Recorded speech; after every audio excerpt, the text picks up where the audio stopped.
We have started a war we can't win. Bibi Netanyahu and his actually apprentice, Donald Trump, wanted. He wanted the war. Iran is a civilization with 5,000 to 6,000 years of recorded history. It's at the crossroads in Eurasia. About 12 to 18 hours to actually transit through the Straits of Hormuz, which are extremely narrow. I mean, I think you're talking 18 kilometers wide, something like that, and precarious. He's basically telling everybody, you better get your militaries on board and ready, and you'll be given an area of responsibility because we're doing this. And that's what I think is happening. America's on a path of strategic sequencing. At the heart of negotiations is this concept called credibility. And the United States has now repeatedly lied to Iran.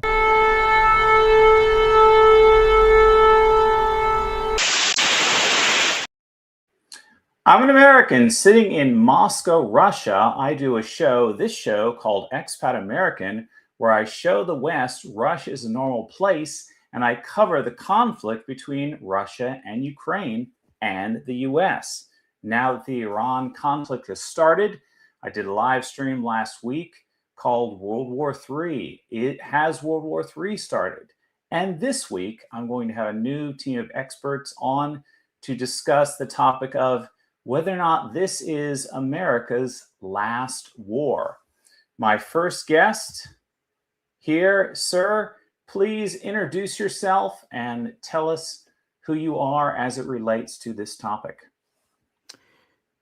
Good day, dear listeners. This is Anaf Ibn Qais. I am primarily on Substack. I do my writings on geopolitics, commentary on sociology, economics, etc., primarily over there. I'm also on Twitter, formerly known as X.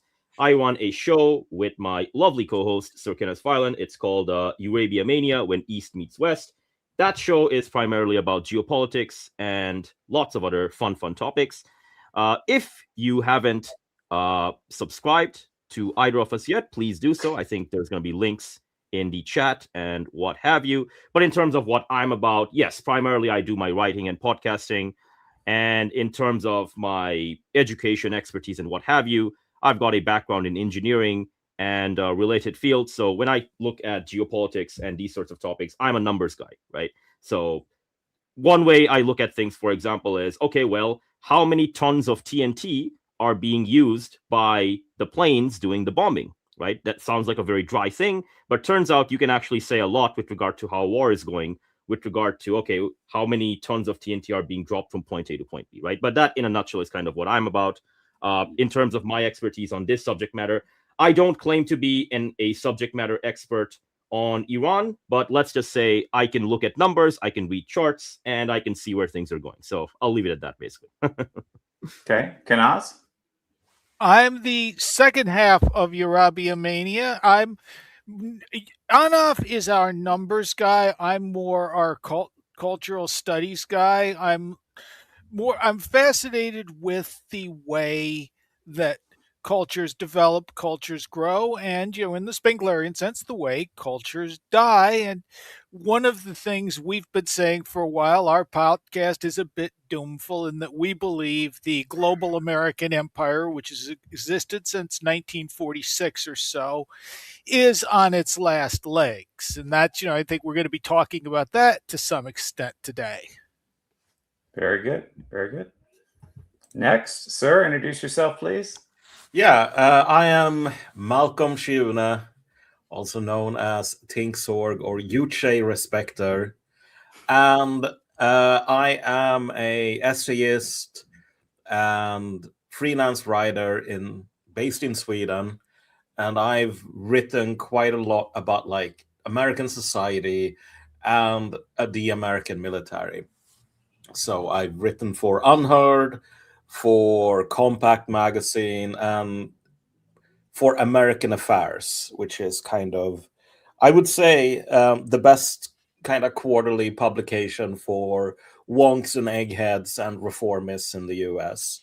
Though I would say that project of trying to reform the US military or US society in general, it's over, Jim. It's dead. Very good. All right, Constantine.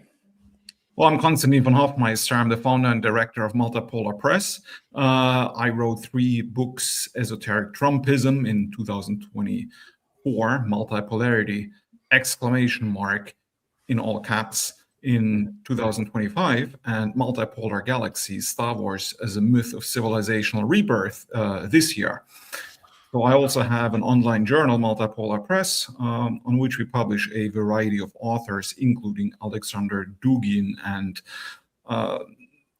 other people from all over the world, related to multipolarity in terms of philosophy, literature, politics, and I don't know, entertainment even, I suppose.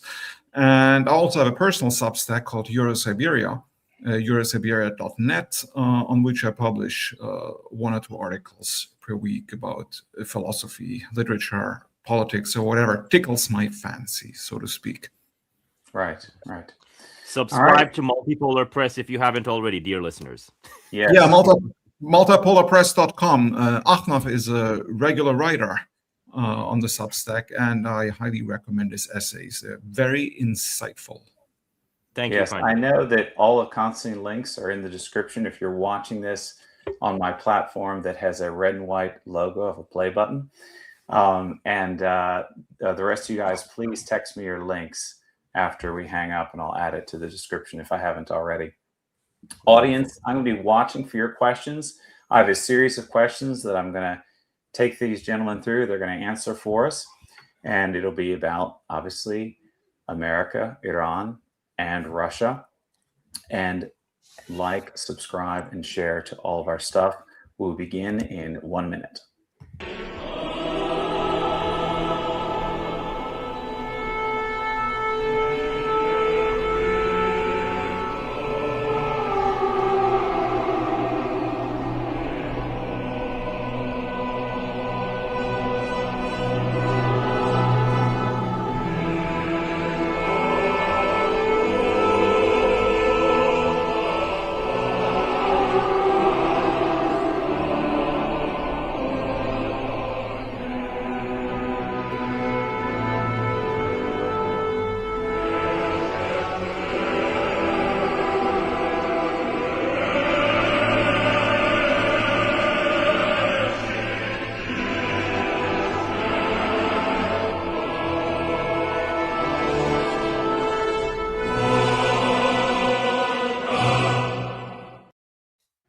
Alrighty, so again, audience, I'll be watching for your questions as we talk with these guys.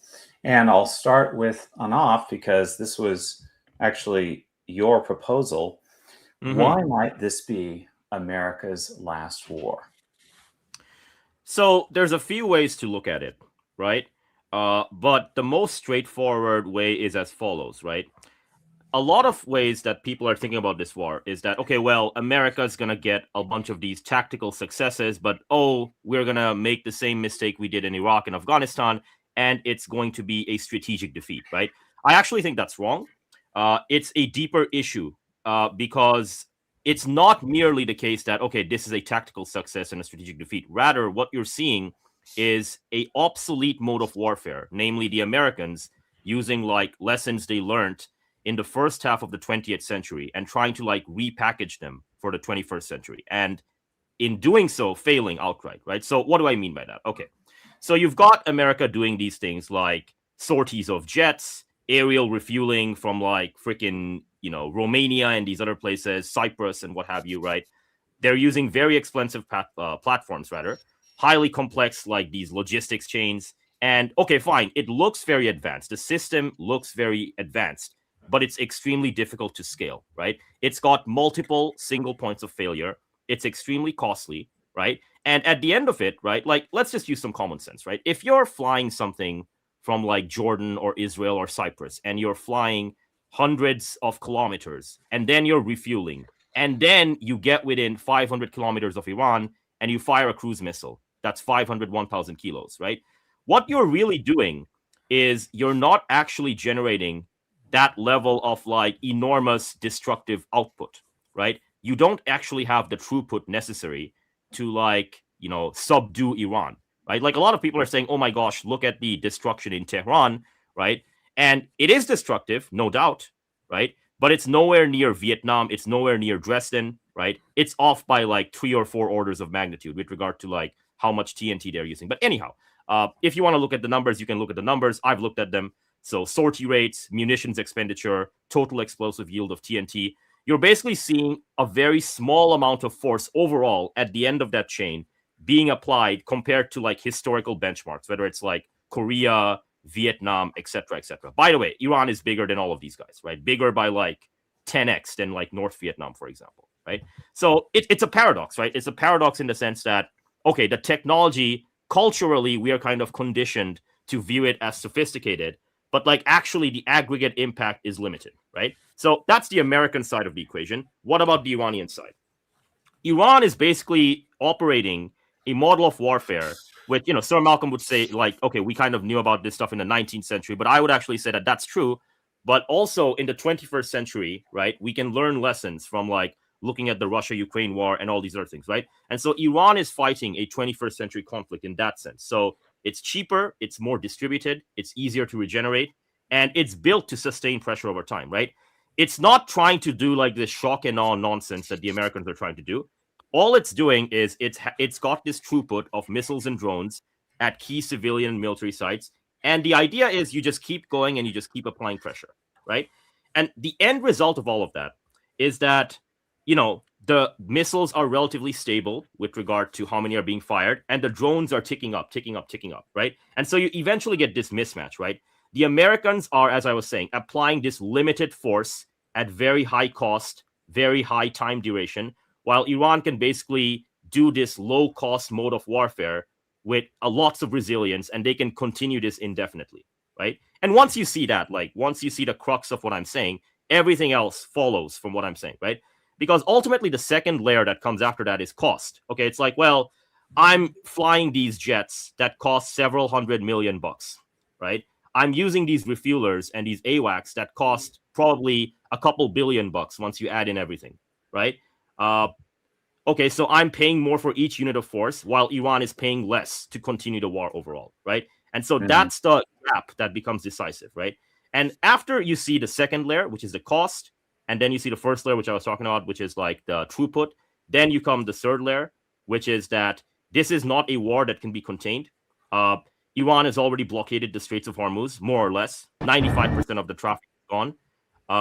Everything else is either being told or it's like, you know, okay, well, only friendly countries can cross. And so that is like a central artery of the global energy system, but not just the global energy system. It's also a central artery for like helium, sulfur, and like 50 other things, right? And so this war is not something that you're just fighting militarily, where like America has these huge disadvantages. You're also fighting in a scenario where like oil flows, shipping, insurance, pricing, all of it is being directly attacked. Like this is a direct attack on the petrodollar system. This is a direct attack on all of the Western economies simultaneously. This is a direct attack on, you know, the way in which economics, you know, whether it's in civilian life, military life, et cetera, works, right? Okay, so like, let's say America continues this. Okay, limited airstrikes, and oh, we bomb a bunch of kindergartens every now and then, right? The thing is, the systemic effects are going to start hitting within the next several weeks and months, whether it's energy price rises, market reactions, domestic pressure, right? And that's why I don't think this can be a war that lasts for several years, right? It can last several months if people do rationing or whatnot, right? But fundamentally, what's going to happen is eventually people are going to start asking a different question. And the different question they're going to ask, they're going to change the question, and they're going to ask a question of not whether, you know, can America continue striking Iran, right? I mean, the answer to that is, yeah, sure. But what they're going to change the question to is, can they do it at a scale and a speed and a throughput sufficient to end the war and to break Iran before the surrounding actual capitalist system, you know, starts to break down and makes it impossible to continue, right? And ultimately, my verdict on it is actually no, they can't, right? No, they can't, and Iran's actually going to break the global economy first, right? Because, you know, the model that of force that America is using, it can't like scale the output and the cost. It can't scale it down, rather. It's scaling upwards too high, right? And so there's no clean way out. You can't really escalate indefinitely. you'll hit stockpile limits. I think Rusi and a couple of these British outfits, they've already said that within the first 16 days, most of the major high-tier interceptors and weapon systems have been used up, right? Within the next 2, 4, 6 weeks, the mid-tier stuff will also run out. Sir Malcolm will talk more about why a ground invasion is unrealistic. In terms of like decapitation, that stuff doesn't work either. As we see in Iraq and Afghanistan, the war doesn't end if you take out leaders, right? So you've got a war that America is locked into, which it can continue for a while, but it can't really resolve, right? And so this is actually like a high-speed version of like the Soviet-Afghan war, right? I don't think it's going to last for 10 years. I think America is probably going to be defeated in several months because, again, the global economy is going to buckle first, right? And so in a way, this is going to be functioning the same way for America that Afghanistan functioned for the Soviet Union, right? Except it's not going to take 10 years, right? And in terms of like other similarities, obviously terrain and tactics and all these other things, fine. But like Afghanistan had a bunch of dudes with no shoes and Kalashnikovs. Iran has a modern military with SRBMs, modern landmines, and like basically every other thing that a regional power with industry possesses, right? So do I believe America is going to disappear overnight? No, I don't. But like after the end of this war, America is going to be where the Soviet Union was in like 1989, 1990, right? So that's what the Iran war would play with regard to the overall role. It would be like a larger and faster scale, right? And yeah, you would see multiple crises converging at once. You'd get the economic shock from the energy and material disruption. You'd get political polarization intensifying. Trump's probably going to be the first president to be impeached outright. You'll get loss of credibility abroad. America would be seen as like this, okay, well, you claim to have 800 military bases, but you can only defend 1 or 2 of them at a time, right? The military would be heavily demoralized. Some of them might even like desert or mutiny, right? And then internally, everyone would be like, okay, well, what's the point of being in this empire if we just lose to freaking Iran, right? So that's what I mean when I say final war. I don't mean that America disappears the next day. What I mean is that as America exists currently, as like this coherent like empire and dominant thing, which can just, enforce its will on the rest of the world, that ceases to function after Iran wins the war, right? And I do think it's going to be an outright military victory that Iran's going to have over America, right? And so what you get isn't like stability, you just get like internal crisis, fragmentation, and instability in America. And yeah, like it's not about whether America can fight the war and land 1,000 troops or whatnot. That's not the issue. The issue is what happens when the global economy collapses, right? And then Iran just like attritions America to death, right? But that's kind of like where I would cap off my monologue, right? That's how I see things from like the 30,000-foot bird's eye view. So something for a layman to think about might be Vietnam or the fourth moon of Endor. Yeah. Okay. If I can sort of add to this, Please do. And I'll zoom out the camera a bit more because you were talking quite a lot about like the technical details of this. I think the good way to sum this up in a sort of easy to digest way would be to say that America today has an outdated mode of warfare that is completely uneconomical. And people generally don't appreciate, like just now, the Iranians blew up an E-3 Sentry, like an radar plane, like a flying command and control center. These planes are militarized Boeing 707s, and the 707 was the first like actual jetliner in mass production. They started building 707s in the 1950s. And the US Air Force was supposed to replace the 707 like airframes with other ones. So for tankers, for example, you have the KC-145, which is also a militarized 707. They were supposed to replace that with the KC-42 Pegasus, which is like a modern plane. But then they realized that, no, we can't afford this. So the official plan of the US Air Force to keep like this hyper capable Air Force flying is in 30 years, they're still going to be using like the airframes of the 145s. That at that point will be like 80, 90 years old. We're not talking about the model here. Like there are machine guns that are 100 years old that are still in service, like the M2 Browning. We're talking about like specifically the airframe itself. Imagine driving around like 100-year-old car. People don't do that, even if they could. They tend to replace their cars after 15 years at the most, because they break down. But the U.S. military, like, this is kind of the paradox of America. So you have Americans who are stuck in the conception of themselves as having like this highly technological, cutting edge force. And they're flying around like 100-year-old, or they're planning to at least, like decades old aircraft with like fatigue cracks that they can't manufacture because the manufacturer went bankrupt 30 years ago. You have bombers, like strategic bombers in the Air Force, where, the grandparent, the son, and the grandson have served on the same airplane because they can't afford to replace them. Wow. And the interesting thing here is just that, like, America, the self-conception of Americans, as you get these memes like the Iranians are about to find out why we don't have healthcare. Hidden in that sort of meme, like that sort of joking, like bravado, is what I like. One of the features of American society that I find the most interesting. American society today kind of resembles like really late Roman Empire, in that if we think about the arc of the Roman Empire, at the start, being a Roman, that was like being part of a very like niche, specific tribe that lived in Rome. Like, if you are a Roman, you are like ethnically a Roman, because that's the only Roman that exists. Then you have the Republic and the first wave of expansion.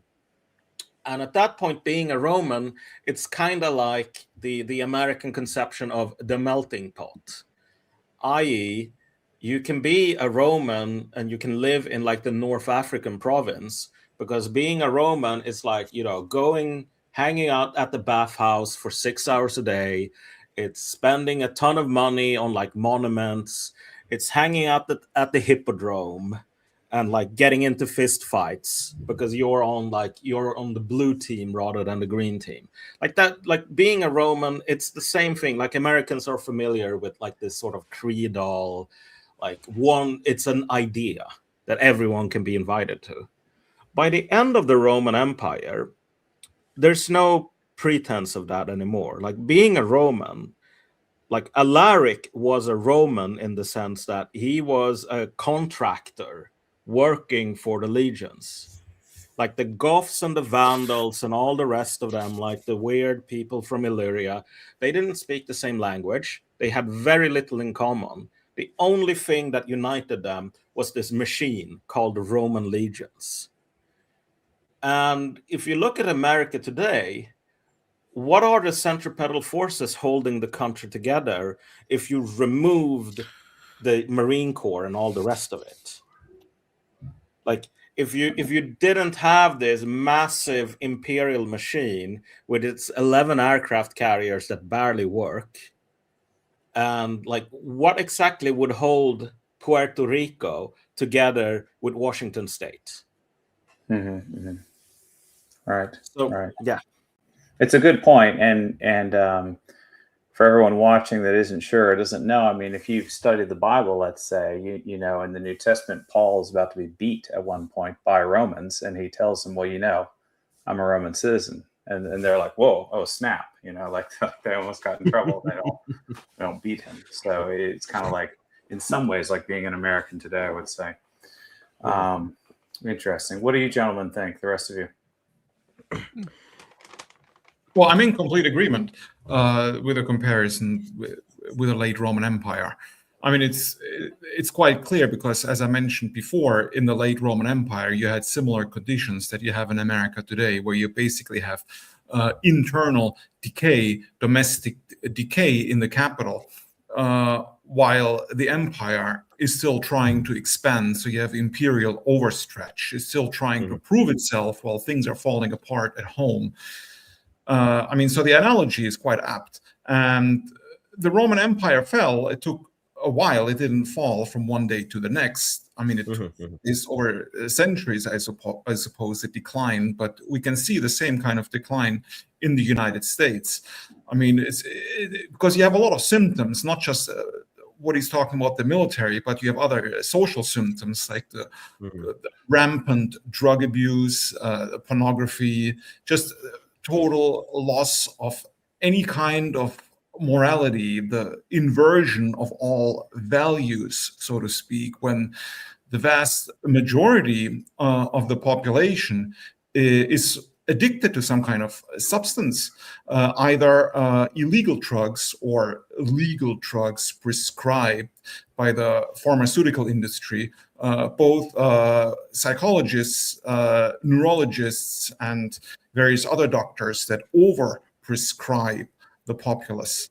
And you have the obesity epidemic, of course, because I would say a large percentage of Americans don't get enough exercise because they drive everywhere. Because I remember when I lived in America, I used to walk everywhere and take public transportation, and not just in New York, but when I lived in New Orleans, for example, where it was not common at all. And I used to say, well, I'm going to go to the supermarket. And I'm like, well, how are you going to get there? I said, well, I'll just walk. It was like 2-3 blocks. I said, are you crazy? How can you walk to the supermarket? Well, I did it anyway. Okay. So, but the average American won't do that, right? Like he'll take his car, even if the supermarket is like 1 block away. And then I guess he'll eat fast food a lot. I guess the reason why fast food is so popular is, first of all, because it's convenient, and also because it's quite cheap. Because if you want really good food, like quality food, without all the strange ingredients that you should avoid, you have to go to like Whole Foods, where it is like 3 to 4 times as expensive as in like Piggly Wiggly, for example. Right. So I would say it is not even feasible for a large percentage of Americans to live healthy, I suppose, even if they wanted to. I mean, these are just like different symptoms of a civilization that is clearly in decline. And I'm not even talking about the entertainment industry, right? Like Netflix, for example, and all the other perversions you can watch on, I don't know, Amazon Prime, for example, and the general falsification of history that the empire is engaged in right now. And these are the kind of values that they're still trying to project onto the rest of the world. I mean, trying to force onto the rest of the world. But I think with the rise of the multipolar world, this is becoming increasingly difficult for the United States. So I would say a lot of other civilizations are starting to reject this garbage, this Hollywood garbage and all the other crap that is being sold as entertainment. And I think that the loss of credibility that will come with a military defeat in Iran will also come with a total loss of prestige, I think. This whole myth of America as a sort of like invincible hegemon, both in terms of quote unquote military capabilities, but also in terms of quote unquote culture, I think will come to an end very soon. Yeah. It's funny you mentioned culture. My daughter, who is 14, her culture comes from reading manga and watching anime. That's, I remember a time when the American movie industry, the American comic book industry, or the American publishing industry, we were the cultural leader of the free West. That's not really the case anymore. Well, absolutely not. I think it's because of wokeism, right? I mean, it all changed, I think, in the 90s and early 2000s, because I think American entertainment was, in my opinion, in my humble opinion, fairly healthy until the 1980s or even early 1990s, because you had such masterpieces like Back to the Future, Ghostbusters, these really wholesome movies, and not to mention all the Star Wars movies, which is basically like a modern mythology. Right. But I think all it ended like in the early 2000s with the rise of wokeism that destroyed everything. We've gotten to the point where all we're really doing are sequels and Cape shit Marvel movies. Yeah, Yeah. Hollywood. I mean, I mean- was in Hollywood. You guys probably know that, or maybe you don't. I mean, I worked in Hollywood, and so right now Hollywood is terrible. It's completely corrupted. It's destroyed itself. And I was thinking about this, because like Constantine said, it was, stellar. You could argue at one point, maybe for 100 years in some regard. And I was thinking the other day, maybe the Lord of the Rings trilogy was like its peak. Where the effects were just good enough, the story was great, and it wasn't yet that woke. And I feel like after that, it started the downhill slide. But it's A just man after my heart. Yeah, Tolkien was one of the last great myth makers. I mean, George Lucas was a great myth maker in spite of himself. But, Tolkien is one of those last people. I mean, it's still got a lot of mythology there. And, as a Catholic, for me, it's Tolkien. Catholicism also played a huge role in Tolkien's stuff. And that's something, as when America secularized, I think wokeism became the new religion we created to fill that big gaping hole. I completely agree. And good that you mentioned Lord of the Rings, by the way, because now you have Lord of the Rings produced by Amazon, where you have some black dwarf queen and Chinese elves and Hispanic hobbits. I sat down and watched about 15 minutes of clips of that. It was garbage. I mean, you spent $1 billion to create a pretty screensaver. Yeah, but it's utterly bizarre because people don't even want to watch it, right? Like because they're actually losing money with these productions. Same with like the new Star Trek show, Starfleet Academy, with some transgender Klingon, wearing a dress. Yeah. Like, nobody wants to watch it. They're losing money, but they're doing it anyway. So it's It's a cult. It's like some sort of satanic cult. I mean, people used to joke about this, like it's a satanic cult ruling the American establishment, but I think it's actually true because it doesn't really make any other sense. Like, why would they push this onto the populace that actively rejects it, but they're doing it anyway, even if they lose money? I mean, it's not even a business for them anymore. Like, I would say the ideology supersedes business for this cult, so to speak. Yeah. Sir Malcolm, you want to rant about Top Gun? You have a legendary rant about that particular movie. I mean, I would say that there was this remake of Top Gun, right, pretty recently, and people kind of celebrated it as a return to form almost. Right. For me, that was just like the an indication in the Oswald Spengler sense that this is a culture that has already died. Because I mean, people generally have a hard time thinking outside of like their own frames of reference. And if you think about something like Top Gun, it's meant to be like a war movie, but it's kind of frozen in amber in the sense that 30 years or whatever passes between Top Gun 1 and Top Gun 2. And it's the only difference is just that a much older Tom Cruise is still flying like the rinky-dink F-14 Tomcat or whatever. And like the world is still stuck in this fantasy of the Cold War / World War II. Right. If you wanted to make like a modern movie about like modern warfare, you would make it about some kid with a PlayStation 4 controller controlling a drone or something. But generally speaking, I mean, we've kind of been here before. If you think about something like the Arthurian legend, the Arthurian legends in the contemporary sense of knights riding around Avalon or whatever in like gleaming plate armor, picking up swords from lakes and like being chivalrous. That stuff was basically a cope, as the kids say today.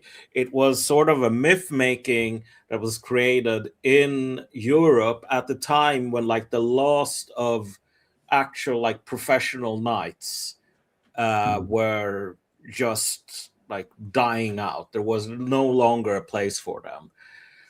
And so they made this whole romanticized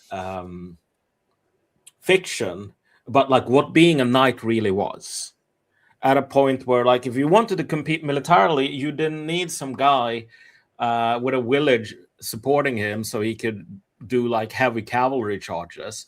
You needed gunpowder, you needed pikes. And America as sort of a culture, as a sort of an idea, it's still kind of stuck in like the chivalry, the knighthood of people flying airplanes, and like a very old conception of like what technology is. And there is no longer any ability, any sort of juice, any sort of flexibility or youthfulness in the culture that it can actually sort of update its own priors. Which is why, by the way, like you could, like the critique you make about Top Gun here and why nothing has changed in 30 years, it might seem like something like an essay for Rotten Tomatoes or whatever, but like you have to realize that the reason that American air bases are getting shot to hell with irreplaceable aircraft destroyed on the taxiway is because of this like paralysis of the imagination. Right. That's sad to hear as an American, but it makes sense. Constantine, how do you think America might be able to rescue itself? Because you're a German, but you became a mature adult in the Gulf of Mexico. You spent a lot of time in the U.S. As I've said before, you participated in Civil War reenactments, so you do have an appreciation for the U.S. How do you see, as a foreigner, but also someone who spent time there, America might be able to rescue itself? Well, I suppose it depends how you define like rescuing itself. I guess there's different perspectives. I mean, the neocons would say America can only rescue itself if it becomes the global hegemon again, or I guess in their view, if it stays the global hegemon and dictates policy to the rest of the world. While I say paleoconservatives like Patrick Buchanan would argue that America can only save itself if it focuses on itself and stops playing the world's policeman, so to speak. I mean, you had like Charles Lindbergh, for example. I posted one of his quotes today on my Telegram channel, because in 1939, he was staunchly opposed to the entry of the United States into World War II. And he said basically that the people of the United States, the founding stock, meaning white Americans, are related to white Europeans. They're the same people, they're brothers and sisters. Therefore, they should not fight each other, but instead focusing on their own soil. And I think the paleoconservative movement picked up the baton, and they're basically preaching the same thing. And I think they're right, because, and I've said this many times before, the average American does not benefit from these imperialist adventures that the American elite is engaged in, because everything is falling apart in the US. Like, you have crumbling infrastructure, you have like a really shitty healthcare system, and I mean, the education is like down the drain. So, and still, they somehow want to dominate other parts of the world and teaching other people how to live their lives, all for the benefit of the Epstein class, right? The Epstein syndicate, I guess, is more apt. So with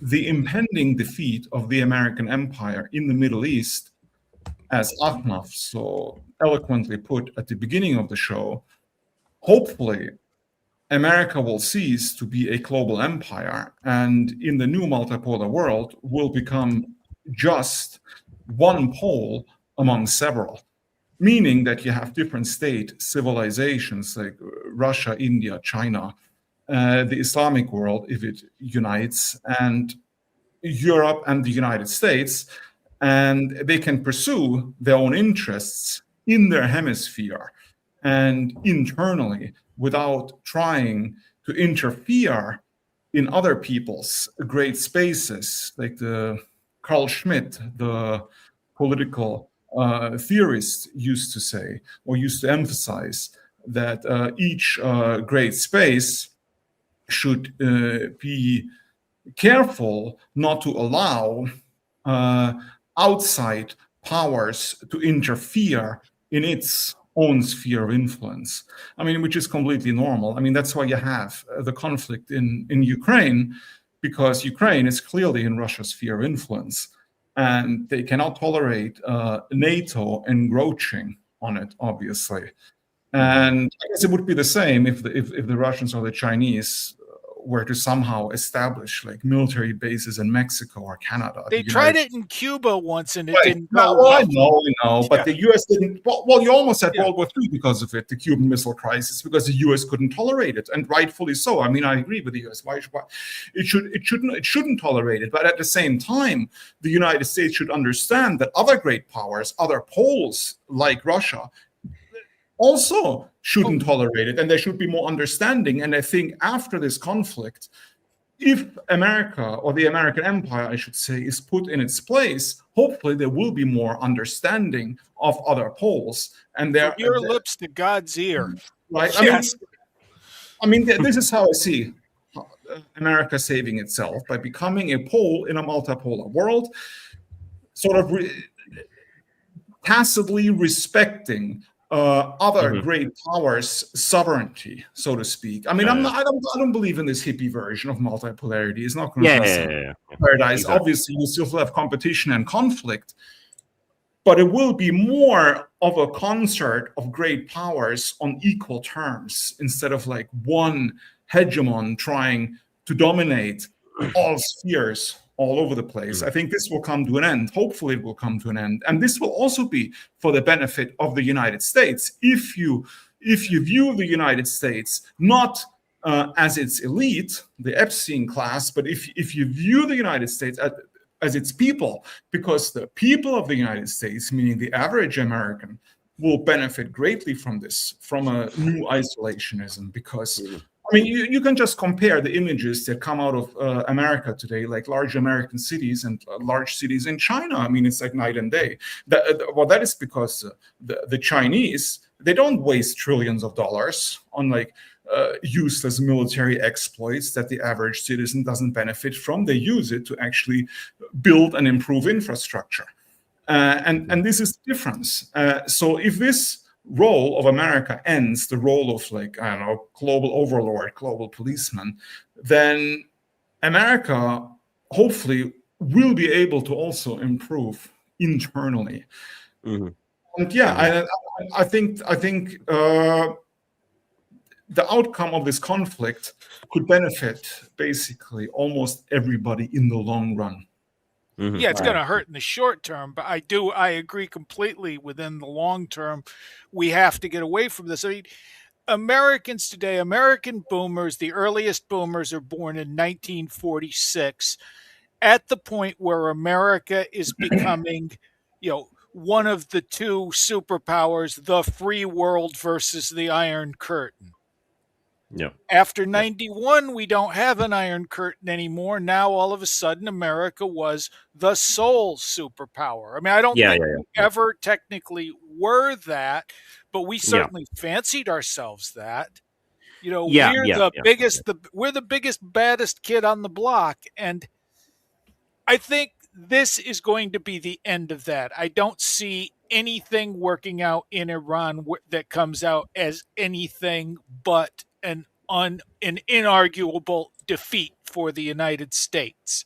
I mean, we've already been defeated in China. We're moving away from, we have admitted publicly we cannot win a war in the South China Sea.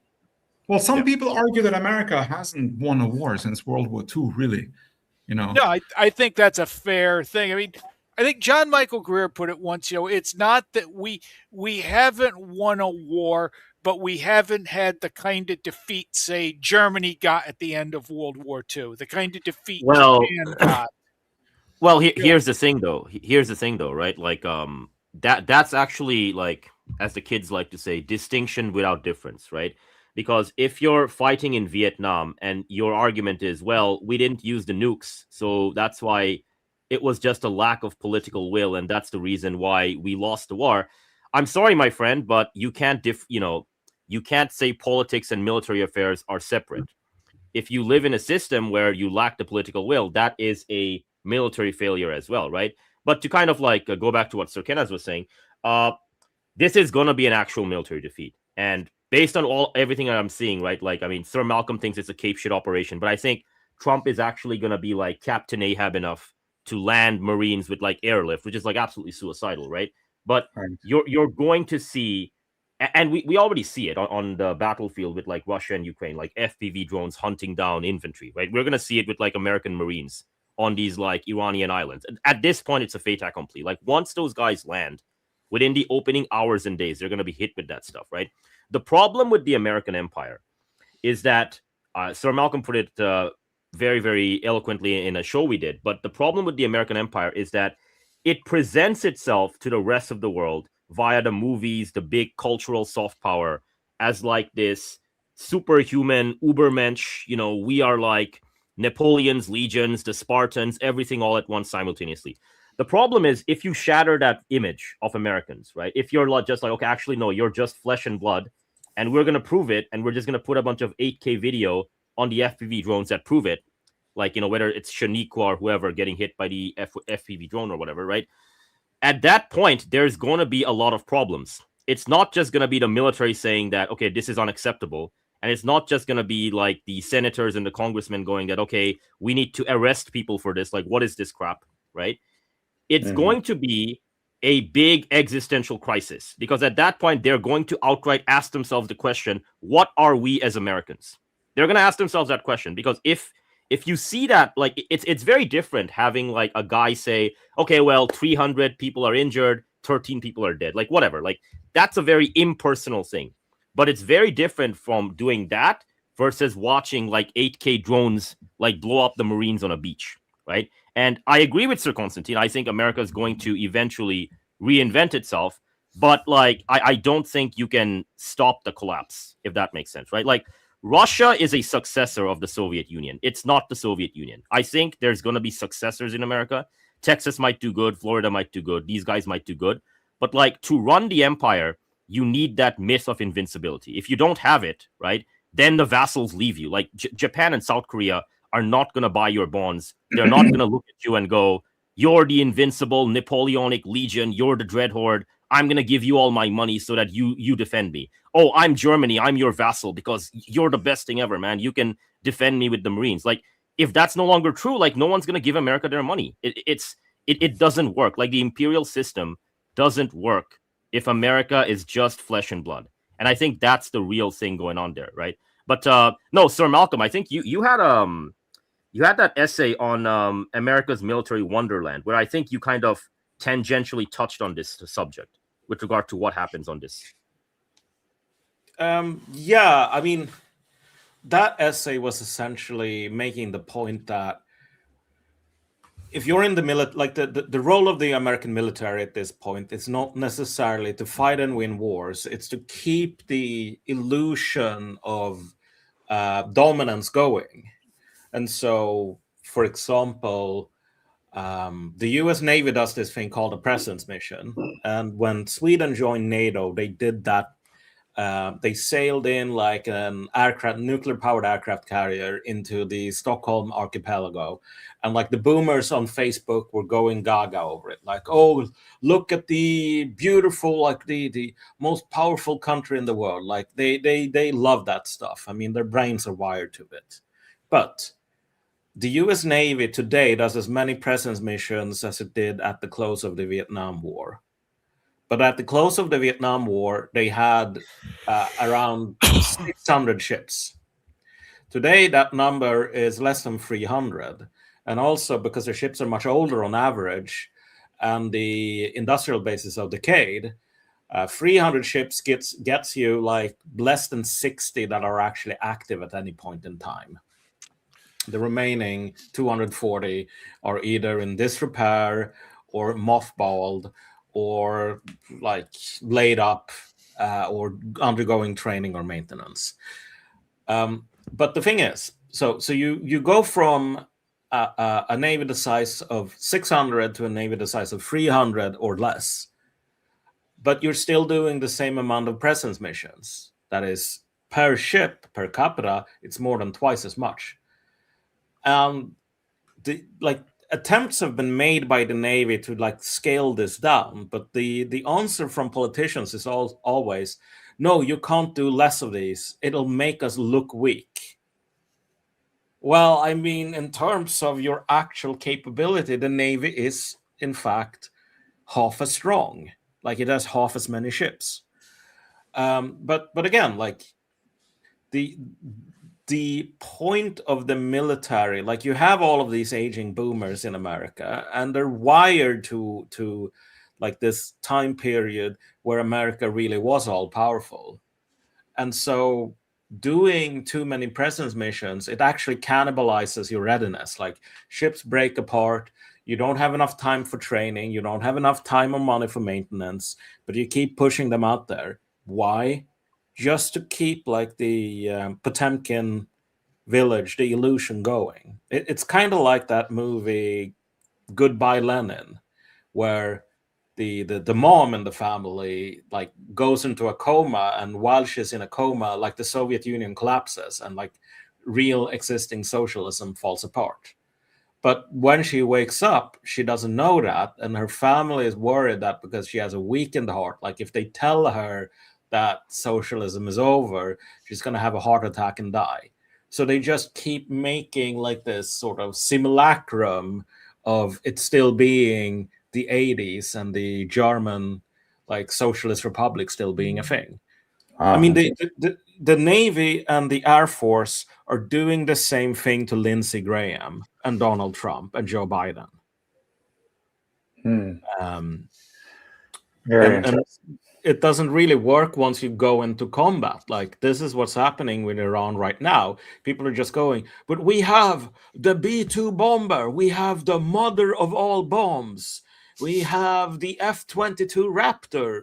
You can't tell me that these Iranians with their goats and their sandals and their rusty AK-47s are beating what about the AC-130 that I used to blow up people in Call of Duty 4 Modern Warfare? It's hey, that level. We've got all of our best knights gathered here at Agincourt. What the hell are a bunch of English peasants with longbows going to do against us? Yeah, or these these Hussites with their noisy gunpowder weapons. That's not cricket. That's not real warfare.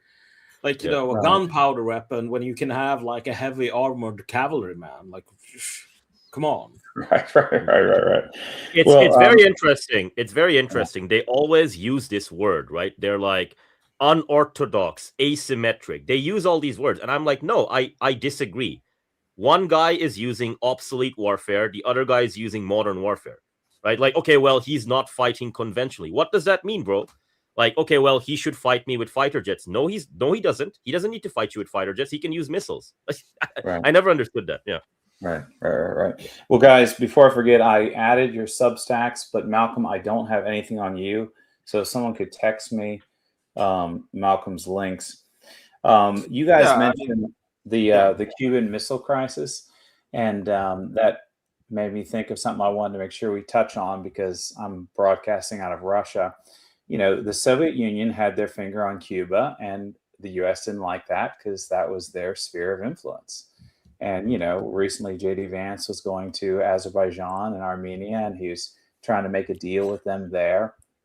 So my question to you, Anaf, in regards to Azerbaijan, how should Iran respond to Azerbaijan as far as their military cooperation with Israel? How should they respond? Well, I mean, they should be very, very firm with regard to if you cooperate with the enemy, we will hit your stuff, right? Which is basically the approach they've taken with the Gulf states and the GCC, right? So, the countries at war, look, buddy, if you're going to be flying these guys over and using airspace, we're going to hit your refineries, we're going to hit your gas, we're going to hit your oil, and we're going to hit all your other stuff, right? And I think that is actually like people are like, oh, enough, that's so harsh. I'm not being harsh, bro. You're at war, right? So Azerbaijan, you got two options, man. You can kick the Americans out, right? So that they don't use, your airspace to attack us, or we can hit your stuff. And, you've got 11 million people and 80-90% of your income is from oil and gas. Yeah, we shall see if your economy can survive after we take all those things out with our cheap drones, right? That's what Iran should do, right? Because at the end of the day, right, it's very interesting how this works, right? It's like, well, it's against international law enough, right? You can't hit a guy who's not a combatant. Okay, dude, he is a combatant, right? Let's just use some common sense here. He's giving access to the airspace and what have you for the Americans and the Israelis to attack, right? So that's what it is. I mean, will the Iranians do it? Possibly, if the Americans decide to escalate, right? Yeah, but right now. Yeah, go ahead. No, I just want to point something out, because a lot of people in the West don't understand this. Like, even here, people in Germany are outraged by Iran attacking these Gulf states. They're like, why is Iran attacking them? They didn't do anything. I was like, they didn't do anything. They're hosting American forces, American bases, and the Americans, like you said, are using their airspace to attack Iran. And it was interesting just use an analogy, like imagine, I don't know, Iran had some troops in Mexico and some bases and fired missiles from Mexico to California and maybe accidentally hit some elementary school and killed 200 children. Like, how would the global media react? And you know very well how it would react. Mexico is at fault for hosting the Iranians. They're also the enemy, obviously. The New York Times even published this article the other day, they're telling its readers to imagine if Iran was in Mexico and fired these missiles at an American elementary school. Yeah. The getaway driver goes to jail also. So basically. It doesn't matter. Sir Malcolm, what should the Supreme Leader Mojtaba Khamenei do to the wretched Azerbaijani state and their treachery with America and Israel? I mean, they need a firm hand, obviously. I mean, I can't really add that much more other than to say that, look at the UAE. They started talking about maybe we were going to declare war on Iran, and they're like, are you sure about that, buddy? And launched a bunch of Shahed drones. And then their foreign minister went up and said, it appears that our comments were misconstrued. We obviously think that this needs to be resolved diplomatically, and we might have said something in anger just because we're under constant attack by the Iranians, but obviously we don't believe war is the answer. And it's like, yeah, okay, well, if the Azerbaijanis start talking shit, if you talk shit, you get hit. That's what the Americans always say, and that's one thing the Iranians can learn here. Sometimes you need to smack these people down. And if you guys who are watching don't know, there's a strong genetic link between Azerbaijan and Iran, and I believe the Shah's family is genetically Azerbaijanian. So they're in a position where they could swing west or they could swing east. Azerbaijan historically has been part of multiple Iranian dynasties, right? I think in the early 1800s, the Russians defeated the Persians, and the Caucasus was partitioned. So Azerbaijan, Armenia, and those places. But those used to be part of Iran proper, right? I'm not telling the Supreme Leader of Iran to annex Azerbaijan, but just letting you guys know that relationship exists. Well, the leader of Azerbaijan, Aliyev, he's been holding meetings with countries on both sides. So what is your take, Anaf? Do you think he's leaning east or do you think he's leaning west? I think he's just trying to figure out his exit strategy, if I'm being honest with you, right? With regard to at the end of the day, right? Let's just be realistic here. He's a small state. He's got 11 million people. He's got a bunch of migrant workers. He doesn't really have the luxury of choice because, enough. Should Georgia choose between the European Union and Russia? My answer to that question is the same as my answer here. Georgia doesn't have that option because if Georgia allies itself with America or what have you, Russia will smack them, right? Similarly with like Azerbaijan here, like Iran will be like, nobody, we're not going to let you do that, right? So I think like what he's trying to do, and I hope he's rational. If he's irrational, like Sir Malcolm was saying, he's going to get a beating. But like, if you're a rational state and you're a small state and the system is fragmenting, what you got to do is you got to be like, okay, I got the big bear next to me or the big Persian lion or whatever. Let's be nice to him. Let's not get into a war or conflict. Obviously, let's have a good military and to defend ourselves, right? But like in terms of like the Americans are on the other side of the ocean, right? The main mistake people are making is they're thinking in terms of ideological terms. They're like, okay, alignment, loyalty, blocks, right? Like Azerbaijan, if it's a rational state, it should think of it in transactional terms. Like, okay, well, if we do X, is Iran going to do Y? Yes, Iran is going to do Y. Let's not do X, right? So what it should do, I think, like, obviously I'm not Azerbaijani, but my advice to them, look, you've got decent geography, you've got good energy position, you've got a bunch of security constraints, you're a small country. If you want to maximize your autonomy, be nice to Iran, right? Don't let the Americans and the Israelis use your airspace and what have you. And as the international system becomes more unstable, hedge away from the guy who started a war of aggression. Let's put it to you that way, right? So don't choose the West, because if you choose the West, Iran's going to smack you. So there you go. Yeah. So and this is my basic understanding. You guys can correct me. So Azerbaijan and Armenia, these are two small countries. They're neighbors. They are also genetically similar, but one is historically Christian, one is historically Muslim, Azerbaijan being the Muslim country, right? Is that correct? Armenians are, yes, they are one of the earliest Christian communities on the planet. The Azerbaijanis, they are primarily Shia. And as I said a few moments earlier, they were part of historical Greater Persia for centuries. Right. So that's kind of the relation. Little countries are on the map. They're kind of above Iran, below Russia. And so, I agree that if you're a smaller country, you should pick a bigger country as your buddy, and you should be in lockstep with them. And I would assume, based on the history of religion there, Azerbaijan would tilt east, right? It would be culturally an Eastern place. So, a person might say, well, then why wouldn't they buddy up with Iran? But I guess that the complexity is, if the U.S. has been the world power, maybe it has been in their financial benefit to buddy up with the West. And so now they may be in a position where they have to decide, and it might be hard if they make the wrong decision. And another thing that will complicate that is the Americans, certainly the Israelis, have talked about breaking Iran into a number of smaller states. Like, okay, we're going to have a Kurdistan, we're going to have a Luristan, and we're going to have East Azerbaijan become part of Azerbaijan. So that we've already very publicly talked about doing that. That means, the Iranians are not going to look kindly on any moves the Azeris make toward the West.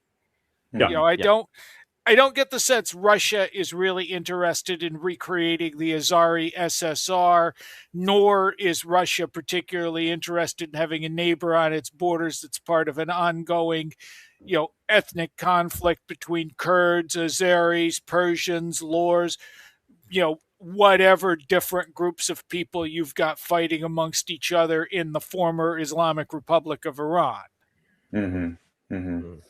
Well, I mean, that sounds like an idea from someone who just looks at a flat map. I mean, and if you know how Iran is laid out, it's like I said before, it's more like a land Kremlin. The borders didn't just happen arbitrarily. They're like that for a reason, because it's kind of this giant, bumpy area. I don't know how you could really divide it up and turn it into separate countries. It wouldn't make sense, unless you had. You would need to invade the place with 2 or 3 million ground troops. And even in those scenarios, like Brzezinski, right, Zbigniew Brzezinski, who wrote the book The Grand Chessboard, 1997, I believe, he had an interview with like one of these American outlets, and they asked him directly, okay, well, if we attack Iran, can we win? And he basically said, if you had 2 or 3 million troops and you invaded Iran, you would basically be invading a mountainous country. It's an enormous country. Yes, is it possible to occupy the place after severe losses? Yes. And then we would lose in 30 years because the global economy would be destroyed. He was talking about Iran in 1997, right? This was one of the foremost thinkers of like American geostrategy. Like, this is the guy who's like, people give him credit for like, this is the guy who got the Soviet Union into Afghanistan and destroyed it. He basically said that if America ever fights Iran in that way, we would be destroyed ourselves, right? And this was Iran before it had precision strike capabilities, and before like, okay, the SRBMs, the drones, and the whole thing, right? America does not have 3 million troops. It does not have 3 million troops. It's got 250,000. That's the upper end. 200,000, 150,000. 150,000, honestly, is more realistic. But that's if you magically teleport everyone over from like Pacific Command and European Command. And if you do that, like, you might as well announce to the world that the empire is over. Because with our $900 billion budget, the only thing we could do is get 150,000 people to die in the mountains of Iran, right? So, like, that's what it is. The thing with Azerbaijan, we were talking about Azerbaijan for a while. We have to remember that 11 million Azeris live in Iran, right? Tabriz, Ardabil, these types of places. Azerbaijan's got around 8 or 9 million, right? People have family. People have family across the border and what have you. And Aliyev and these guys, they got to understand that Iran might hesitate initially, but now that the war is in a counter-value state where like Iran is hitting refineries and like it's hitting embassies and all these other guys, buddy, don't try anything funny, all right? If you do, they will hit you, right? And that's what that is. I don't think like people are saying, well, why don't the Kurds attack? Why don't the Azeris attack? I think the answer to that question is not because, okay, well, they are suddenly ethical all of a sudden. And like Sir Constantine was saying, the hippie version of multipolarity. I don't think that's the reason. Like, the reason they're not attacking is because they know that Turkey would defeat the Kurds from behind. And in the case of Azerbaijan, the Azeris know that if they attack, they will be destroyed by Iran, like outright destroyed. Like, all their gas refineries, all their critical infrastructure will be destroyed, and they would cease to exist as a country, right? Which Iran has the ability to do, right? And at least the Azeris right now are rational and sane enough to understand this, but they should give some of that rationality, which is in short supply, to the Gulf states. So that's what I would say to that, basically. Right. I think the problem you're also going to run into in an American war, we don't have the stomach for heavy casualties. No. World War, we're not going to be at World War II. We lost about a little over 400,000. I think we lost about 50,000 in Korea. About the same in Vietnam. By the time we got to those casualties in Vietnam, we were having protests on the street. Those protests are going to be, and one of the reasons it happened with Vietnam was because in Vietnam, you were suddenly seeing dead American soldiers on the nightly news. Now you're going to be seeing it on Twitter. I added up all the numbers so 5 wars have taken place after World War II, which can be counted as the 5 major wars. Right. Korea, Vietnam, right? Afghanistan, and the 2 Gulf Wars, 1991 Iraq and 2003 Iraq. If you add up all the casualties, it's about 100,000 dead Americans, 300,000 wounded. The thing is, in all of those wars, America had allies. Local forces. So in Korea, they had the South Koreans. In Vietnam, they had the South Vietnamese army, right? If you add up all the allies, the allied casualties are actually over 600,000 dead and over 1.8 million wounded. In this war, America has no quote-unquote allies because the Israelis are on the other side. They're fighting Lebanon. They're too busy, right? So if you're going to be invading Iran, you're going to be doing it without any buffers, right? Like the Kurds have already told you, no thanks, because we don't want to be squished by Turkey and all these other things, right? So I ran some numbers. I made some simple models. So I do this modeling sometimes for fun when I have some spare time. I spend about 4 or 5 hours on it. The floor for casualties, the floor for casualties, if we assume a starting force of 150,000 to 250,000 Americans, the floor for casualties, so I looked at the numbers. In Korea, it was 130 casualties, so about 30 dead, 100 wounded Americans daily. In Iran, assuming 250,000 Americans start off, it's going to be 1,800 casualties daily. So divide that number by 4. So you get about 450 dead Americans and around 1,300 or so wounded daily for that force, right? So within 6 months, this actually, by the way, this works out perfectly to what Colonel Lawrence Wilkerson was saying, which is that if we landed 500,000 troops or 1 million troops, we teleported them magically inside Iran, what would happen? And he basically said, within 6 months, the entire thing would be chewed out, right? So that floor of like 1,800 casualties, and then it's like, okay, well, enough, that doesn't mean anything. Well, actually it does, because historically, if you want to make a army collapse, what casualties would you have to inflict on it? You would have to inflict around 25 to 35%. So dead and wounded, right? And you actually reach that number within 6 months to 1 year. So a ground invasion is completely off the table. You can, last for longer if you have 2 or 3 million troops. But again, America doesn't have that. So, the maximum you've got is the 6 to 12 months. So, that's some math for you guys. Because a draft is not, conscription is not an option in the United States. We saw what happened when we tried it with Vietnam. This would be a much bigger operation than Vietnam. There's no way, you think we got people protesting in the street? You think you've got a loud anti-Zionist movement coming up in the United States? Oh, wait till the draft boards start sending out numbers. You would get a daily attrition rate, right? Let's say you do the draft because we gotta avenge the thousands of Americans we lost in the war with Iran, which we just did a ground invasion of like the mythic 150,000. I don't think they can even get that number because of lack of sea lift. But I've seen is like 5,000 to 15,000, and that one's going to be like, that's going to be one bloody weekend. Yeah, but I'm just like I'm humoring all these Cape shit arguments because I want to show people that the numbers literally make but like the numbers literally make no sense. Like when they say we're gonna invade Iran with 250,000 troops, I'm like, okay, you don't have sea lift for that, and he's like, well, we'll figure it out. I'm like, okay, fine, I'm gonna give you a magic wand. Wave the magic wand. You just teleport 250,000 troops to like the borders or whatever, and you're invading Iran. You would get casualties that are 10 times the daily rate that you saw in Korea, right? Like if you added up all 5 of the wars that America did, Korea, Vietnam, Afghanistan, the 2 Iraq wars, you combined them all together and you multiplied them, right? You would still not get the casualties that you would see in Iran, right? This is like empire breaking stuff. 1,800 casualties a day, right? 1,800, that is insane, guys, right? Like 1,800, so you'd get about 50,000 casualties within the first month or so, right? I mean, good luck with that, right? So, but yeah, I don't see that happening. I think like if there is going to be a quote unquote ground invasion, it's probably going to be with like, I don't know, a couple hundred Marines landing on like Abu Musa or Karg Island or whatever. And then a few hours later, they get blown to bits by drones, right? And then, people will cry a bit on the nightly shows. They'll be like, we need a draft now. But as Sir Kenneth was saying at that point, like you got other things to worry about after that, because like the American public are not going to support this war, right?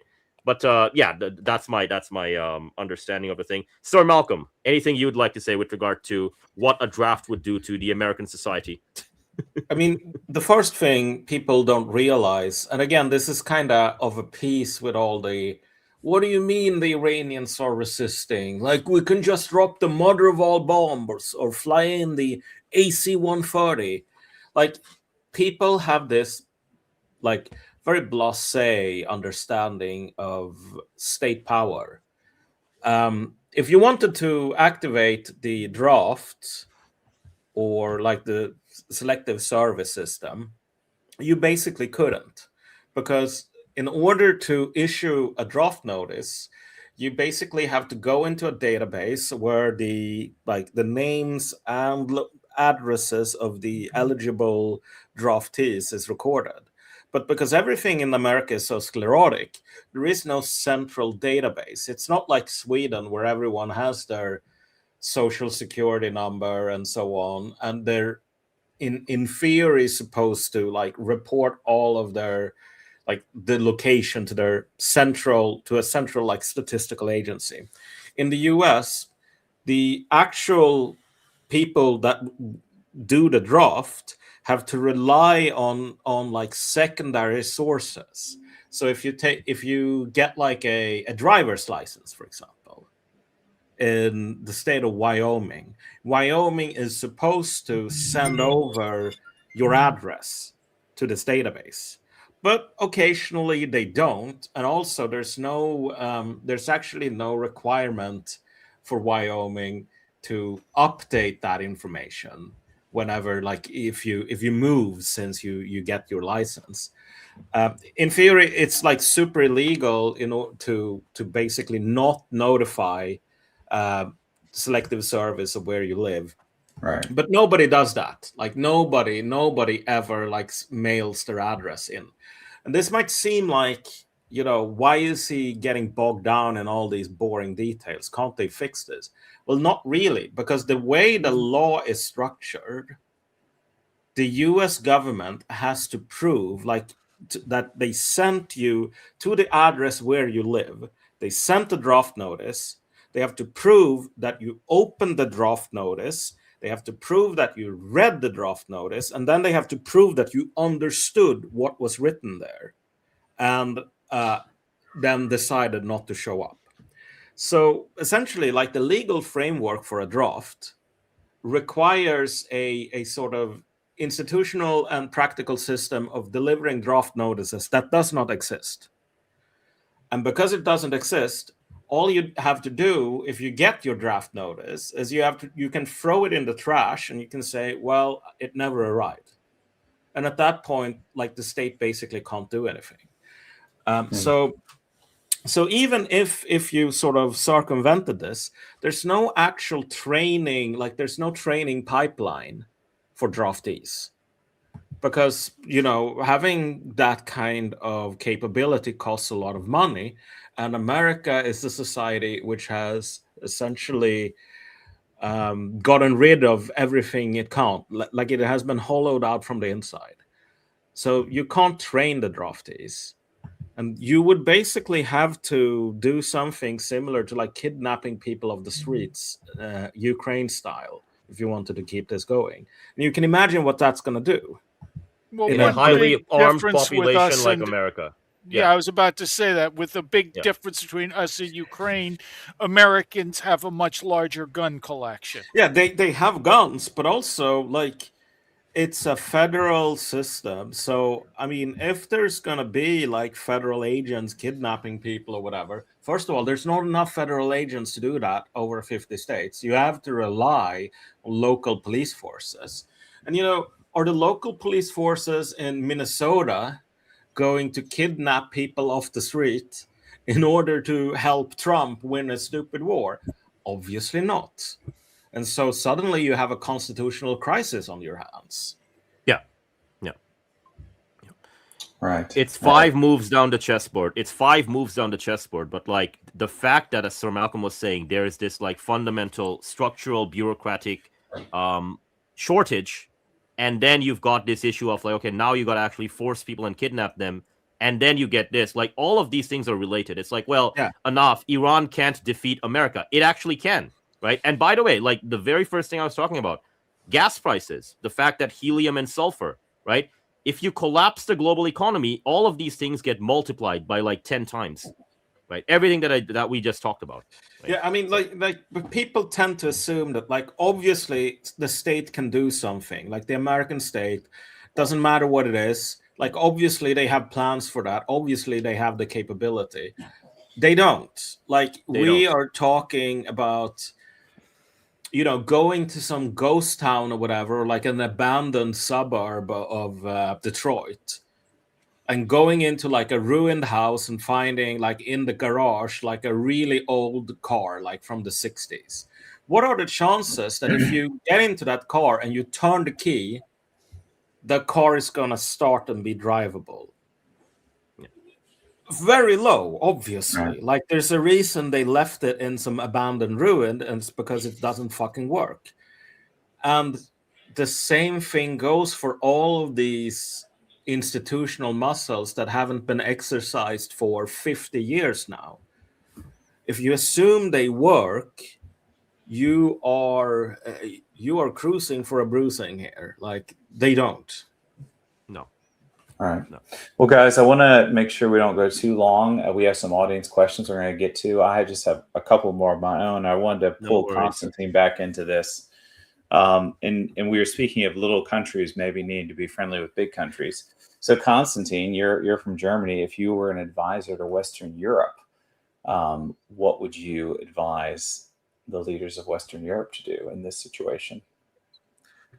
Well, I would advise Western Europe to decouple itself from the United States, which is very difficult, especially with Germany, because as you and everybody else knows, Germany is an occupied country. It's basically an American colony. It's a vassal state. And Friedrich Merz, the German chancellor, on the 3rd of March or the 4th of March, he was in the White House, like right after the attack on Iran by the United States. And he was basically on the side of Trump. And he said, well, a transatlantic partnership is very important. And he understands that Iran cannot have nuclear capabilities. And it's important that Iran needs to be punished for supporting terrorist networks. And this all needs to stop. So he sort of like tacitly or implicitly at least supported Trump's military campaign. At least he didn't like violently disagree with it, and everything was fine, because I suppose as a German leader, you're totally dependent on the United States, because it's not really a transatlantic partnership, right? It's sort of like a transatlantic dependence, a one-sided dependence. So Germany is totally dependent on the United States, both militarily as well as politically. Simply because you have like thousands and thousands of American troops on German soil. You have dozens of American bases on German soil. And as Achnaf mentioned earlier, and others in this discussion, is that a lot of the military that is moved from the United States to the Middle East is moved through Germany, like Ramstein Air Base, for example. So a lot of people are wondering, like, is this even legal according to international law? Because the Germans are very big on international law. And well, now, like, leading politicians in Germany are saying that, no, it is actually not legal. Like, this is a violation of international law, the attack on Iran. I mean, they're openly saying it now. And Friedrich Merz just gave a speech recently and quite harshly criticizing Trump, basically saying that, like, he had phone calls with Trump, and Trump kept saying, like, NATO doesn't help us, NATO doesn't help us. But then Friedrich Merz kept saying that, well, this is not really our war, and we were not notified about the attack in advance. And if we had been notified, we probably would have advised against it, because we don't see any clear goals, and we don't see, how this will play out, because it's very, very unclear what the Americans and the Israelis even want. And another thing, though, that is important about Germany specifically is they can sort of criticize the Americans, but they cannot criticize Israel at all. So Friedrich Merz's criticism was reserved only for the United States, but not for Israel, of course, because of Germany's special relationship with Israel based on certain historical events. They simply can't do it. So, and it's all like the whole issue of double standards comes to the fore again, because when Russia invaded Ukraine, the Europeans were up in arms. They were saying, "Oh, violation of international law, of illegal offensive," and so on. The German government even introduced legislation several years ago that makes the justification of offensive wars illegal, right? So in Germany, if you said that Russia's invasion of Ukraine was somehow justified it would technically be a crime, right? Because under German law, offensive wars can never be justified. So you're not allowed to justify them or to say that the aggressor is somehow in the right.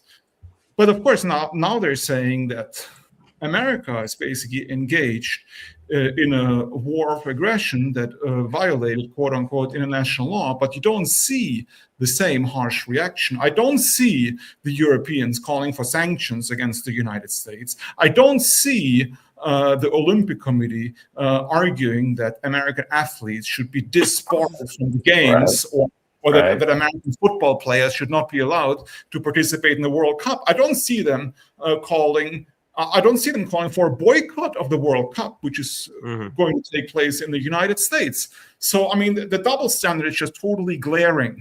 And the whole world, the global South or the global majority can see it, this double standard. Like, why are they treating some countries one way, but other countries a completely different way? The reasons are obvious, because of Europeans' dependence on the United States, because the Europeans, they don't have their own military. They would not be able to defend themselves. Hypothetically speaking, if they were attacked by Russia, which is not going to happen, just purely hypothetical, they would be crushed within weeks, obviously, because without the Americans, because they have no military capabilities at all to defend themselves against such a large power. That's why they need the presence of the US military in Europe. And that's why they can mildly criticize the Americans, but not too harshly. Yes, because they don't want to sort of alienate them too much. That's why Friedrich Merz, for example, also said that, we have disagreements like with the Americans right now because of this thing in Iran, but it doesn't mean it can't get better, because Trump won't be president forever, and maybe the next one will take the quote-unquote transatlantic partnership more seriously. So they're still hoping sort of to be embraced by the United States once again in the near future. This is a fatal mistake. If I was advisor, I would say to the Europeans, well, you should actually unite, because the European Union, they cannot unanimously make decisions very quickly. That's why you basically need an Imperium Europa. Like, you need like an imperial European structure would be ideal, like Guillaume Faye, the French philosopher, said, where you have Europe as a nation and with different regions, centralized with a proper capital, and completely separate from the United States geopolitically and politically and strategically and militarily. They should build up their own military arsenal, army. Ideally, more nuclear weapons, of course. All of this is what I would do, right? But is it actually doable? Probably not, right? Because as Ahnav and others said earlier, we're living in the Spenglerian winter phase of European civilization. It's already basically on its way out. So that, in my opinion, there will not be a sort of Western European renaissance. There will just be Western European decomposition. So I don't really see a way out for Europe, to be honest. Anything's possible because history hasn't been written yet. But I think this sort of dependence will continue. And America, as you said, America's imperial status will sort of collapse. And Europeans will be left floundering, so to speak. And then you have Macron maybe and Merz like talking about nuclear cooperation and having their own like nuclear umbrella for Europe. I don't know. I think Europe is going to be sidelined anyway in the future. It's like some third-rate region that a lot of people will just completely ignore, like the real important players in the future multipolar world. Yeah, I mentioned this on another live stream, but you're making me think of the film Love Actually, where the UK Prime Minister is trying to stand up to the US President. It's a comedy, but it's like real life. It's just funny. It's strange. I have one more question for Anaf, and then I'm going to go to audience questions. And that would be, what message, Anaf, would you like to convey to the Azerbaijani people, since they live in a country that has undecided leadership right now?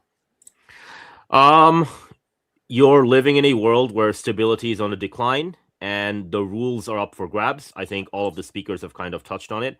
In a stable system, yeah, you can like talk about growth, partnerships, integration, but ultimately, if you're in an unstable world and an unstable system, you got to think about survivability and flexibility and what have you, right? So if you want to prioritize sovereignty, right, and you're someone who lives in Azerbaijan and what have you, you got to be practical, right? You got to be practical, you got to be resilient, and that means making nice with Iran. Don't overcommit. The Israelis and the Americans are going to tell you all kinds of stuff. We can already see on the battlefield where things are at with regard to their capabilities. Let's just say they're not the sharpest knife in the drawer, right? And yeah, like in terms of anything else I would like to say, just psychologically, don't assume continuity. Don't assume that things will stay forever as they are and the world will behave the way that it did like 10 or 20 or 30 years ago, right? So yeah, adapt, be realistic, and what have you. Just a quick comment with regard to what Sir Constantine was saying. I think the thing with the vassals, and Sir Malcolm beautifully put it on one of our recent shows, is that if the vassals are showing lack of flexibility and they're just like, okay, well, we'll just, we're Japan or we're Germany and we're just going to listen to what America says. The thing with that system is that when the energy shortages and the material shortages kick in and you get like riots on the streets and you get like actual looting and these other things happen, at that point, those governments are just going to fail. They're just going to crumble outright, right? And so, okay, well, this is a brittle vassal enough. They have no sovereignty, no independence. Okay, fine. But that means that they're more likely to just keep on going until they collapse, right? And after that, a new group of leaders will be around and they'll be like, okay, well, if we don't get the helium and the sulfur from Iran, which runs all our hospitals and our medical devices and all our chips and all our fertilizers, like 35, 40, 45% of it, right? Maybe we should actually go to Iran and figure something out, right? Rather than having this relationship with America. Because if we don't have that relationship, right, we are literally going to starve, right? Like, okay, well, we have a bunch of computers and the helium isn't showing up. Well, can America get the helium from Iran? Can it like steal the helium from the Gulf states and go through the Straits of Hormuz? No, it can't. Okay, that means we're screwed. We're fucked, right? Let's go to Iran and let's make peace. I think I'm not saying it's going to happen next week or next month, but I think we are much closer to that world than many people realize. So I'll leave it at that. Well, I think not just peace with Iran, they should also make peace with Russia. Exactly. I mean, again, if I was the advisor, make peace with Iran, make peace with Russia, and even enter into a partnership with Russia. Yeah, trade relationships. To create this large space from Dublin to Vladivostok that Vladimir Putin was even speaking about several years ago. Yeah. Without the US, right? And exactly. I mean, that would be the ideal scenario. That would be the ideal scenario. Sir Malcolm, any comments with regard to the vassals and how they're going to behave? No, I don't really have that much to add to what you said. I think you summed it up pretty well. Gotcha. All right, guys, let's do our first audience question. And we got a few here, and then we'll wrap up the show. Thank you guys for watching this far. We've had a good amount of people in the live view, according to my screen.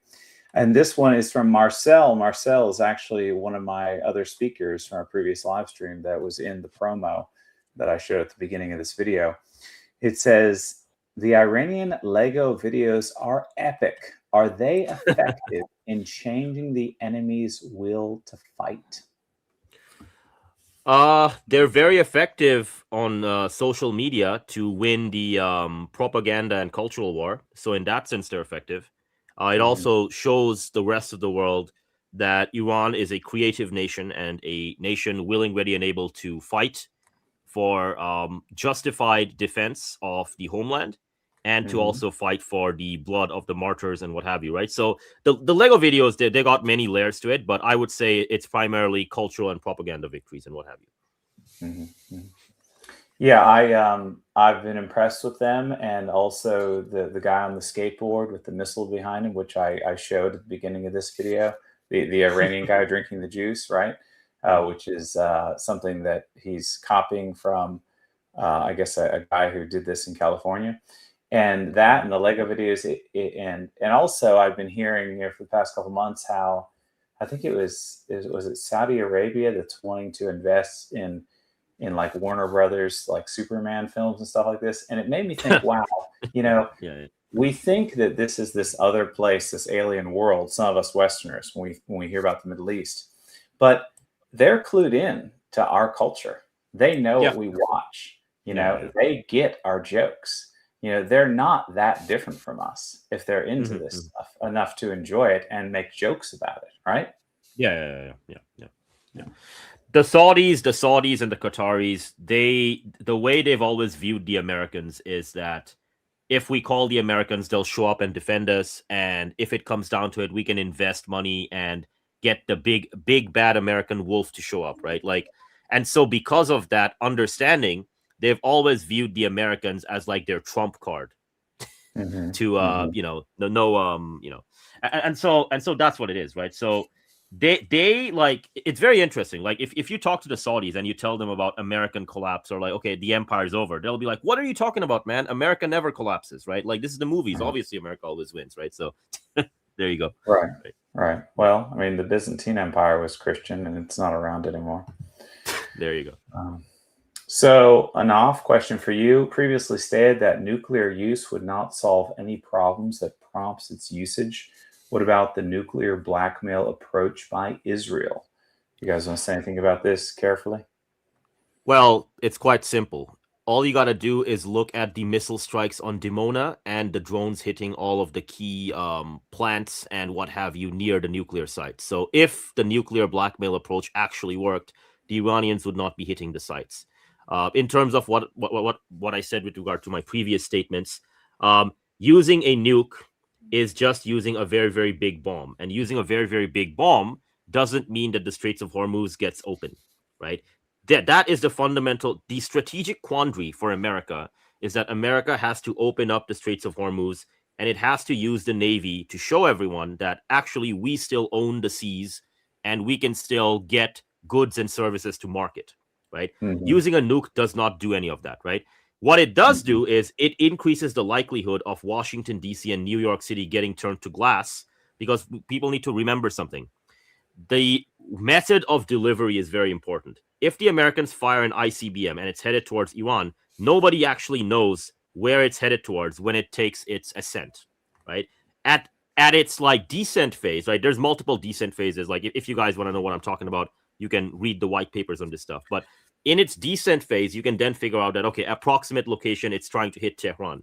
But before that, the Russians and the Chinese are going to see, okay, well, missile is headed this way. What do we do, right? And the same people need to understand about why nuclear weapons are a big taboo and why nobody has used them thus far in the post-World War II climate. It's not because of ethics. It's not because of any of those reasons, right? Like, people misunderstand the issue. They say that, okay, well, enough, if Iran gets nuked, will China or Russia be like hippie and friendly enough to sacrifice their life for Iran? That's the wrong question. The question you should be asking is, a guy used nukes on a non-nuclear state, right? And now he's telling you via back channels, trust me, bro, I only nuked that guy. Obviously, I won't nuke you, right? His word means nothing, man. He is now the world pariah. He's now the world enemy. So the reason you would nuke him is not because you love Iran so much. The reason you would nuke him is because he's a rabid dog. That's the reason, right? It's not because I love Iran so much. Let me now die in nuclear bonfire for Iran, right? So this is the reason why no nuclear war has taken place, because it is so suicidal, right, to actually do this, right? And by the way, like even if you nuke someone, right, people are going to survive. Like, nuclear war does not end the world. I think even in the big white papers that the Soviet Union did and the Americans did, I think the upper limit for casualties is like 2 billion. So 500 million dead, 1.5 billion like injuries. There's 8.5 billion people on the planet, right? Well, yeah, so, I mean, it's terrible, but it's not necessarily the end of all time. Exactly, right. So it's suicidal. I mean, I don't think the Americans are going to use nukes or what have you. If there is going to be a guy who uses nukes, it's going to be the Israelis, right? But if they use nukes, they're finished because, like, they literally have no strategic depth to them, right? But I don't expect the Americans to use nukes. So let me put it to you that way.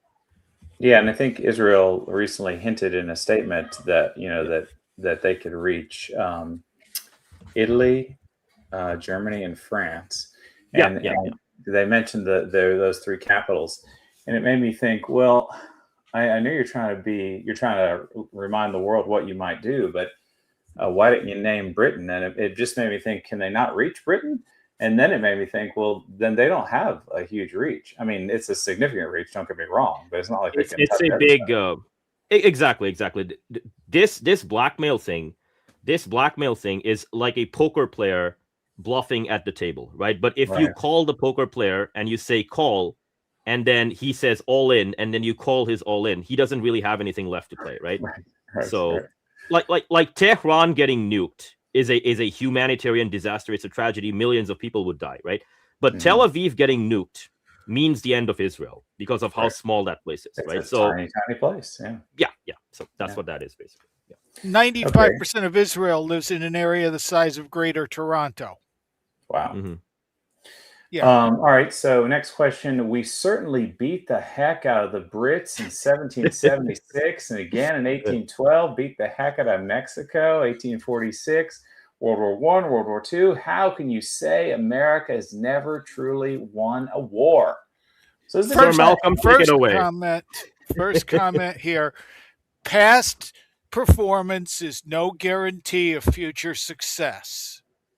Yeah. We definitely won some. America hasn't won a war, so I think that's what he's. Okay, we did not win the Korean War. We did not win the Vietnam War. We certainly didn't win the Afghanistan War by any definition of that question that would be by any definition of winning that would make sense. So, I mean, we basically, we did very well in World War II for the same reason the Chinese would do very well against America in World War III. We had enormous manufacturing capacities. The Germans had better weaponry than we did. The Japanese had better planes than we did. We could cough out a lot of pretty good stuff. That's right.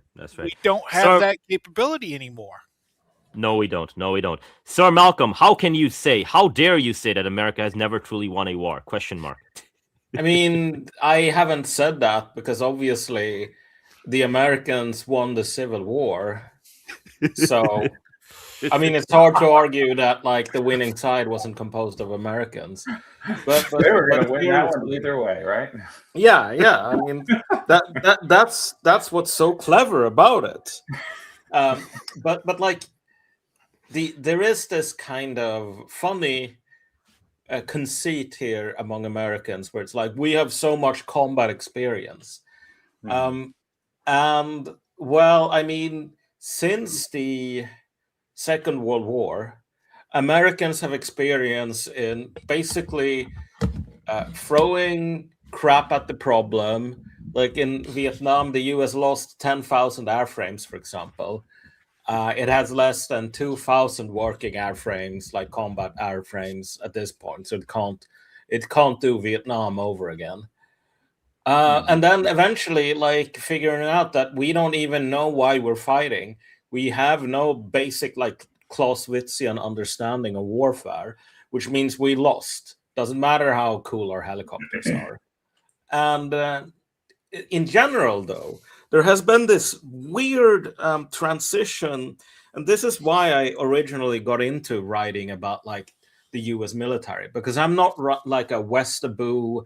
I'm not really that interested in like the stats of an attack helicopter or whatever. But I was writing about American culture, and I realized that like trying to understand American culture without the American military is like trying to understand the movement of the tides without like understanding that there's a moon, exerting some sort of pull on the water.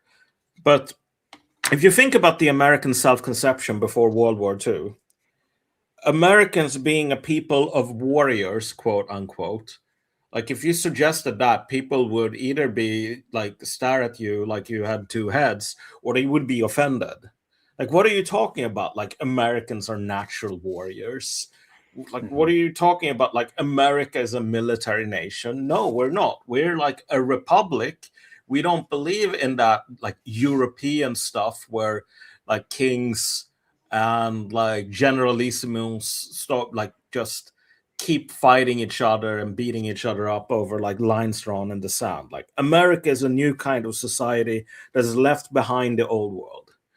And in World War II, the self-conception of the Americans was like, yeah, we can fight if we have to, but we are a nation of like hard workers, freedom-loving peoples, farmers and engineers. And that is the strength we bring to the table. We build all of these ships with our factories, and we teach our like farmer sons to fight. But then when we're done, like obviously people are going to go back to the farm. And it was the Japanese who didn't have this industrial advantage, who saw themselves as like, we are the inheritors of like the samurai and like Izanagi and Izayagi and blah, blah, blah, blah, blah.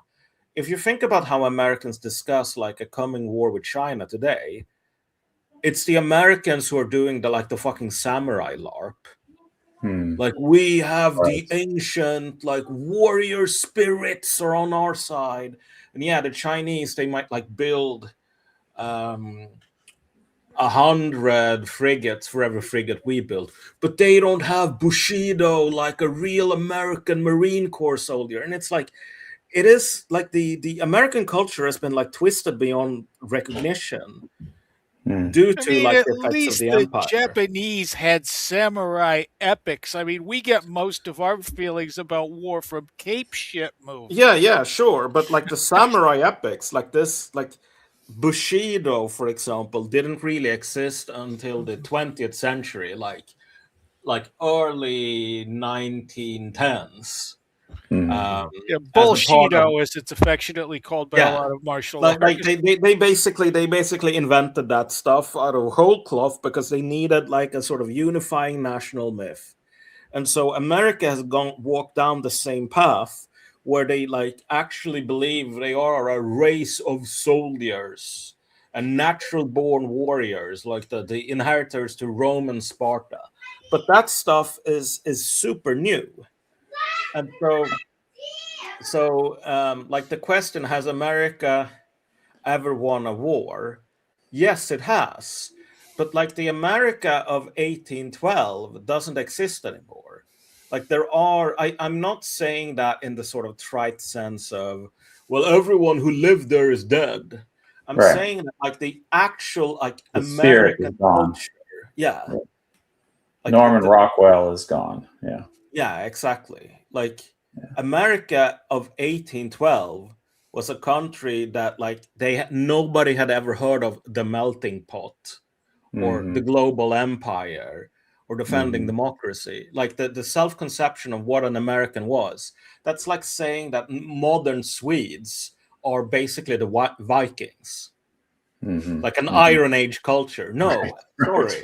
Like there's no Vergild, there's no fucking like fleeting, like people don't live in an honor culture where if you insult someone, one of you has to die. Right. The only connection that exists between a Swede and a Viking is an imaginary one where you like go to old like the old part of Stockholm and you buy like a plastic helmet with horns. Right. Well, guys, let's wrap it up before we hit 2 hours. I want to leave with one more audience. It's not really a question. It's more of just a comment, I guess, for us to appreciate. Someone who I guess has listened to the whole show. My lady, may I die upon KURSK Island for thee.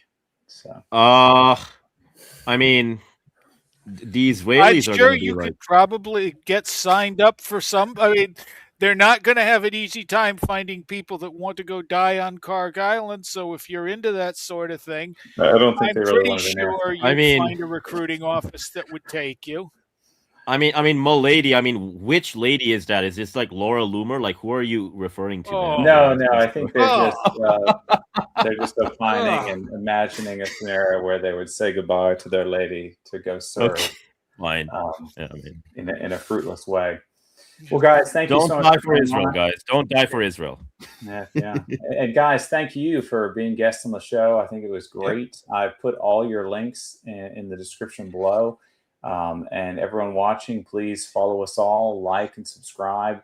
And, you know, it doesn't cost you any money, but if you think that we're doing a good job and getting the right information out, you are the one that is going to get this information out, and you can click share and send this to your friends so that more people will see it. Any final words, gentlemen? Laura Thank you, Loomer good has me sir. speechless. Laura.